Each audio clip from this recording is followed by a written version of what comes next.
कुंवर दादा परमार ने SC, ST एवं OBC के लिए दिया एकता का संदेश बेड़का की धरती से। की आवाज, भारत देश का मूल मालिक, भारत देश का आदिवासी, किसको इस धरती पर रहना है, किसको नहीं रहना, वो हम फैसला करेंगे।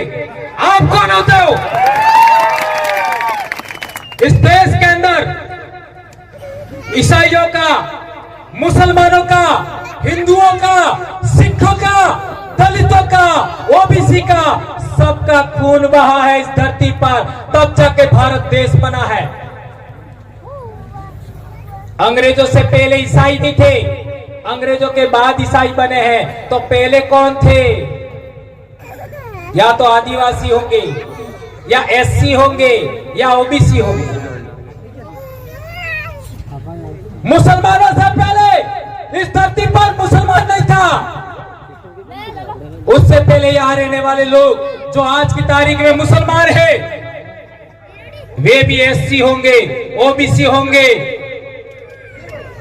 वे हमारे अपने भाई है। 2002 के अंदर गुजरात के अंदर दंगा हुआ। उस दंगे के दौरान कई मुसलमानों को मारा गया और हम आदिवासियों का इस्तेमाल हुआ, हम SCओं का इस्तेमाल हुआ, हम OBCओं का इस्तेमाल हुआ।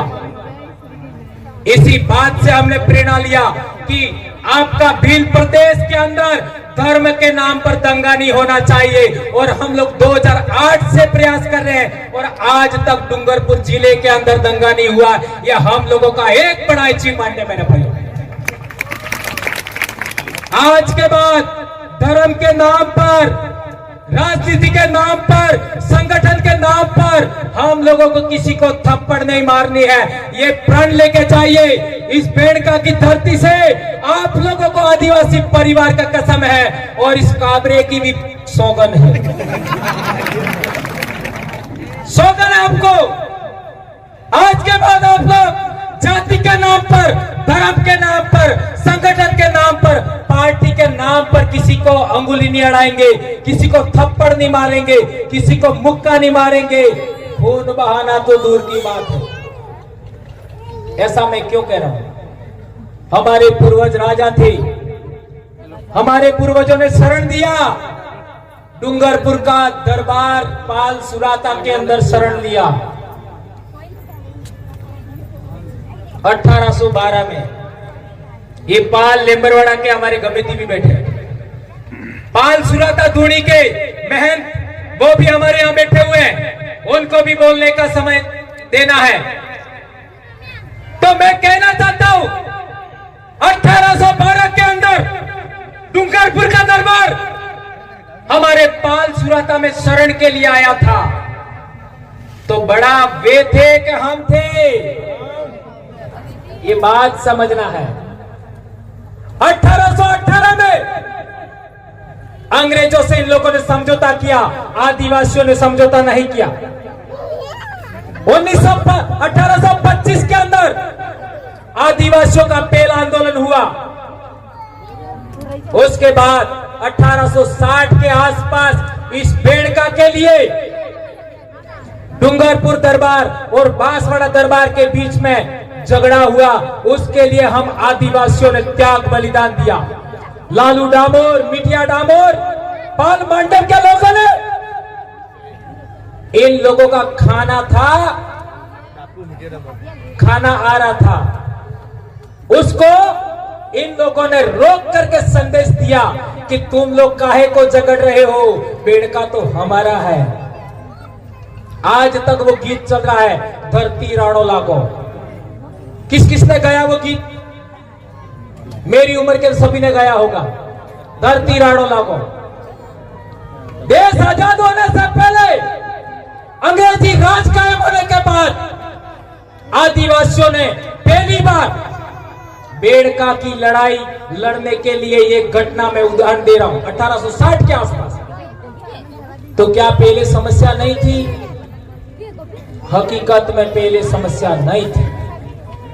जो रजवाड़े थे वो भी पाल की सहमति से काम करते थे। ये मेरी मर्जी से नहीं कह रहा हूं, ये मेरी मर्जी से नहीं कह रहा हूं। ये यहां पर नेजा गाड़ा था 2012 वाला, उसका छप्पर उखाड़ के फेंक दिया। ये पाल लेबरवाड़ा के कमेटी खड़े हो जाइए, सुंदर जी परमार खड़े हो जाइए, रमेश जी रोक नहीं है अभी, विजयपाल जी और ये दोनों आदमी हमारे एडवोकेट साहब और एक कमेटी पाल लेबरवाड़ा के यहां बैठे हैं। ये गए थे डूंगरपुर दरबार के पास कि वालई के ठाकुर ने हमारा छप्पर था उखाड़ के फेंक दिया। तो डूंगरपुर के दरबार महिपाल सिंह जी ने कहा, क्या कहा? मारो राज जातु रे जूते ठाकुर नो ठकरा धापती हूं। समझे? मेरा राज चला गया तो ठाकुरों का या जागीरदारों का राज अभी भी बाकी है क्या? आप लोग आदिवासी है और जिस दिन आपने अपनी आदिवासी संस्कृति खो दी उसके बाद तुम लोग बर्बाद हो जाओगे। ये दरबार साहब ने कहा डूंगरपुर के, ये हमने कहा, इन्होंने आकर के हमको कहा और तब से लगा करके हम लोग आदिवासी संस्कृति के लिए काम कर रहे हैं। ये बात इन भाई जागीरदार भाई, हम लोग उनको भी बुरा नहीं कहना चाहेंगे, उनको भी समझ में आया। उसके बाद कभी भी बेणेश्वर के नाम पर वालई के ठाकुर साहब ने भी हमें किसी भी तरीके से कोई नुकसान पहुंचाने की कोशिश नहीं की, कभी दबाने की कोशिश नहीं की। अभी यहाँ पर महंत हैं, उन्होंने भी कभी हमको परेशान करने का कोशिश नहीं किया, कभी गलत कहने का कोशिश नहीं किया चिन्नानंद जी महाराज। लेकिन केवल एक राजनीति है जिसकी वजह से बेणेश्वर पर आदिवासियों का हाई कोर्ट सुप्रीम कोर्ट बनने से रुका हुआ है। आदिवासियों का यह पूजा स्थल, प्रकृति पूजा स्थल केवल राजनीति की वजह से रुका हुआ है। वहां पर आज की तारीख में क्या चढ़ा रहे? मेडो सड़ा गई और एडो सड़ाबा बल्ले लाखों रुपया करोड़ों रुपया खर्च करे ने आदिवासी ने बेहवा बल्ले आज तक अठी जगह हामी नहीं की।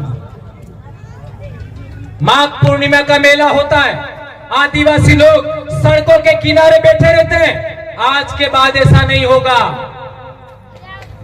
नहीं होगा। हमारे लोग ठंड से नहीं मरेंगे, हमारे लोग सड़क के किनारे नहीं सोएंगे। इस धरती का मालिक आदिवासी अब इसी पंडाल के अंदर माघ पूर्णिमा को इसी तरीके बैठेगा।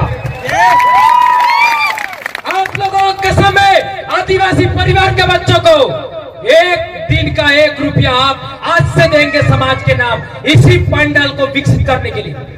1 साल का 365 रुपया देना होगा आपको। यहां पर प्रकृति पूजा स्थल विकसित होगा।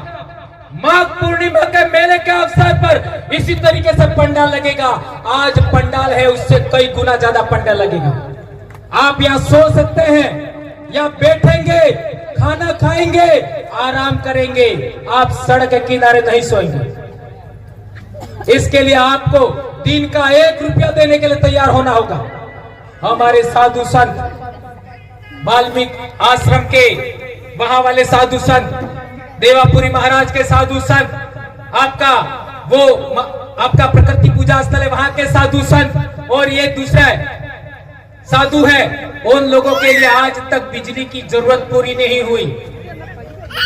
मैं मेरे समाज के जनप्रतिनिधि, चाहे कांग्रेस के हो चाहे बीजेपी के हो, मेरे अपने समाज के हैं। मैं भंवरलाल परमार किसी का विरोधी नहीं हूं, किसी का विरोधी नहीं हो, ना किसी समाज का विरोधी हो, ना किसी धर्म का विरोधी हो, ना किसी पार्टी का विरोधी हो, ना किसी संगठन का विरोधी हो। मैं और मेरे पूर्वज, मेरे समाज के पूर्वज इस धरती के प्रथम वारिस हैं। आप लोग उनकी इच्छाओं, उनकी आकांक्षाओं, उनकी जरूरतों को पूरा करने के लिए काम नहीं क्यों करते हो, यह हम कहना चाहते हैं। और सभी जनप्रतिनिधि, डूंगरपुर के 4 एमएलए, बांसवाड़ा के 5 एमएलए और प्रतापगढ़ के 2 एमएलए और आपका उदयपुर के भी एमएलए, सभी एमएलए चाहे किसी भी पार्टी के हो, किसी भी दल के हो, मैं उनसे कहना चाहता हूं, आप लोग इस प्रकृति पूजा स्थल पर जो वृक्षारोपण हो रहा है उसके लिए कुछ तो आप कर ही सकते हो, या ना कहें। नहीं लेना है? चलो नहीं लेना है तो फिर करेगा कौन? या तो આપણે બે એમએલએ અણને હોપો, 5 प्रधानी अणन होपो, या फिर खुद करो। खुद करो, हो करो ये बोलो। क्या आप सभी समाज के लिए आर्थिक दान देने के लिए तैयार हैं? ये फोटो खींचिए। आप सब आर्थिक दान के लिए तैयार हैं? इस बेड़का को सबसे सुंदर जगह बनाना है भारत देश का। बहुत बढ़िया पार्क बनाना है, हमें प्रकृति पूजा स्थल बनाना है। या केवल पेड़ लगेंगे, कोई महल कोई बिल्डिंग नहीं खड़ी होगी, और इसमें हम लोग बैठेंगे। आने वाले समय में पंडाल की भी जरूरत नहीं होगी, हम पेड़ के नीचे बैठेंगे और एक पेड़ रोपना चाहेंगे। मैं हमारे जनप्रतिनिधि समाज के हैं, मैं चाहता था सभी देवे, लेकिन आप ना कह रहे हो तो हमारे जनप्रतिनिधियों से कहना चाहता हूं, अविलंब जल्दी से जल्दी बिजली की व्यवस्था हमारे जनप्रतिनिधियों को करना होगा, और पानी के लिए मोटर अविलंब लगाइए। ये मैं मेरे जनप्रतिनिधियों को कहना चाहता हूं, ये करना होगा ताकि इन पेड़ पौधों को पानी मिल सके। एक गंभीर बात, हम लोग 80% जमीन की मांग कर रहे हैं। क्यों कर रहे हैं? छोटे से छोटे समाज के लिए भी यहां धर्मशाला बन गई, छोटे से छोटे समाज के लिए, और हम मांग कर रहे हैं उसका कुछ नहीं। यहां पर एससी समाज के लोग भी आए हुए हैं। माघजी महाराज ने सबसे पहले किसका उद्धार किया? गंभीर बात समझिए, माघजी महाराज ने सबसे पहले किसका उद्धार किया? एससी समाज का। ये बहुत सारे, कम से कम 2000 एससी समाज के लोग बैठे हुए, उनके पीछे झाड़ू लगाते थे, गले में हांडी यानी कूड़ी लटकाता था, थोकवा बल्ले। क्या ये मैं सही कह रहा हूं? क्या ये सही कह रहा हूं मैं? हमारे वयोवृद्ध पारगी साहब कह रहे हैं ये बात सही है। ई कूड़ी ने झाड़ू सोड़ापा नो काम मावजी महाराज जी की। मैं सही कह रहा हूं कमेटी साहब? ये बात सही है। एससी समाज का उद्धार किया, नहीं तो आदिवासियों का उद्धार किया। मैं कहना चाहूंगा ओबीसी समाज का भी उद्धार किया। इसलिए बाद के संतों ने मावजी महाराज के वचनों के आधार पर संत सुरमान महाराज और गोविंद गुरु महाराज ने भी कहा, ओ से ही तो नेस था है, ने से ही ओस था है। ये बात तो आप लोगों ने बार बार सुनी होगी, लेकिन संत मावजी महाराज ने यह भी कहा है, वर्ण धर्म मटी जासे, जात परजात नात्रा थासे, कौन ब्राह्मण कौन सुदा। ये मावजी महाराज का वचन है। हमारे लोग कहते पड़ले पानी में से, ये बात थई गई, दुर्ज दीवा लगेगा, ये बात थई गई। तो वर्ण धर्म मटी जासे, ये बात था जिक्रिता जी, ये केम में बोलता हूं? क्या डर है मैं बाप की अकेली संतान हूं, बीमार हूं, 2010 से मैं बीमार हूं, इसके बावजूद बोलने की हिम्मत करता हूं। आप लोग सभी लोग, या साधु संत, कर्मचारी, अधिकारी, महिलाएं, जनप्रतिनिधि बोलने के लिए तैयार हो जाएंगे तो क्या नहीं हो सकता मेरे भाई। इसलिए मैं कहना चाहता हूं कि वर्ण धर्म मटी जासे का मतलब भी वही होता है। कोई आदमी जन्म के आधार पर ऊंचा है, कोई आदमी जन्म के आधार पर नीचा है, ये चीज खत्म होना चाहिए। इसका अर्थ यही होता है। के 6 जिले के लोग हैं यहाँ पर, जालौर, बाड़मेर, पाली, सिरोही, उधर के भाई भी बैठे हुए। वहां पर एससी समाज के ऊपर कोई बात दमन होता है, उत्पीड़न होता है, तो बिल कुछ नहीं करते, साथ नहीं देते। और भील आदिवासियों के ऊपर, मीणाओं के ऊपर कोई दमन उत्पीड़न होता है तो एससी समाज के साथ नहीं देते। ये राजस्थान की भयंकर बीमारी, जातिवाद, सामंतवाद, उसको खत्म करने के लिए हम लोगों को एससी समाज और आदिवासी समाज और ओबीसी समाज का साथ चाहिए। तो हम राजस्थान को भी आज की तारीख में भारत देश का सबसे आदर्श राज्य बनाने की क्षमता रखते हैं, यह हम कहना चाहते हैं।